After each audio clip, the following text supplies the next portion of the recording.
Assalamualaikum warahmatullahi wabarakatuh. Perkenalkan, nama saya Elni Suci Ayu Lestari dari kelas Farmasi E dengan nomor induk mahasiswa 20040010011. Di sini saya akan menjelaskan tentang iodimetri dan argentometri. Pertama-tama saya akan menjelaskan tentang iodimetri. Iodimetri adalah oksidasi kuantitatif dari senyawa pereduksi dengan menggunakan iodium. Iodimetri terbagi menjadi dua, yaitu iodimetri metode secara langsung dan bahan pereduksi langsung dioksidasi dengan larutan baku iodium. Prinsip iodimetri: penentuan kadar dari sampel yang bersifat reduktor dengan melarutkannya dengan pelarut yang sesuai, kemudian diasamkan dengan asam sulfat, asam asetat, asam klorida, kemudian dititrasi dengan iodin yang bersifat oksidator hingga terjadi perubahan warna dari bening menjadi biru. Pentiter pada iodimetri menggunakan larutan I2, analit, asam asid korbat, SN2+, ZN2+. Indikator yang digunakan menggunakan amilum atau kanji. Selanjutnya reaksi dasar. Larutan standar yang digunakan I2 reduktor ditambah I tambah I2- menghasilkan I3-.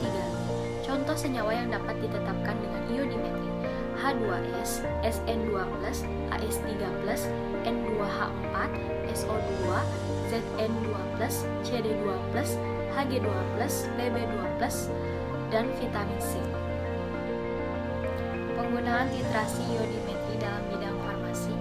Dalam Farmakope Indonesia, titrasi iodimetri digunakan untuk menetapkan kadar obat-obatan.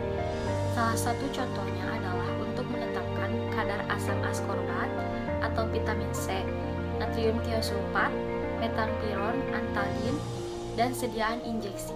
Selanjutnya saya akan menjelaskan tentang argentometri.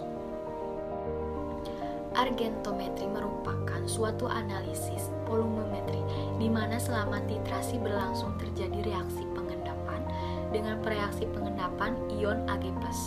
Indikator yang digunakan argentometri yaitu K2CrO4 atau indikator absorpsi. Analitnya Br-, Cl-, I-. Pentiternya AgNO3. Prinsip dari argentometri yaitu pembentukan endapan yang tidak mudah larut antara titran dengan analit, di mana titik akhir pada titrasi ditandai dengan perubahan warna larutan atau endapan, yang mana penentuan analit yang berupa ion halid pada umumnya dengan menggunakan larutan perak nitrat AgNO3. Selanjutnya yaitu jenis-jenis metode argentometri, yaitu metode Moore, titrasi yang dilakukan secara langsung pada suasana netral, indikator yang digunakan kalium kromat. Sedangkan metode Polhard, titrasi tidak langsung atau titrasi kembali pada suasana asam, indikator yang digunakan Fe3+.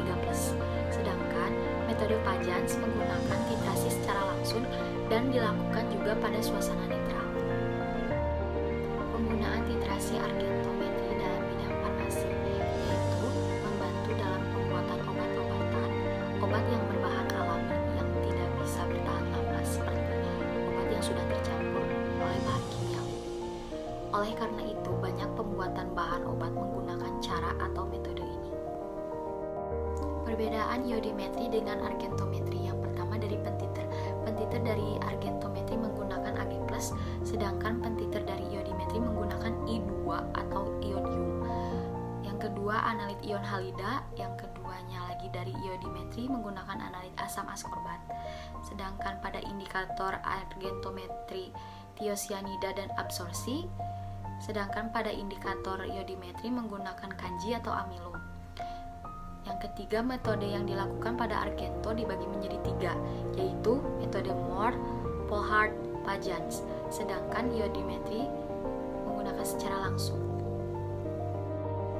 Sekian dan terima kasih. Mohon maaf bila ada kesalahan dan kekurangan. Wassalamualaikum warahmatullahi wabarakatuh.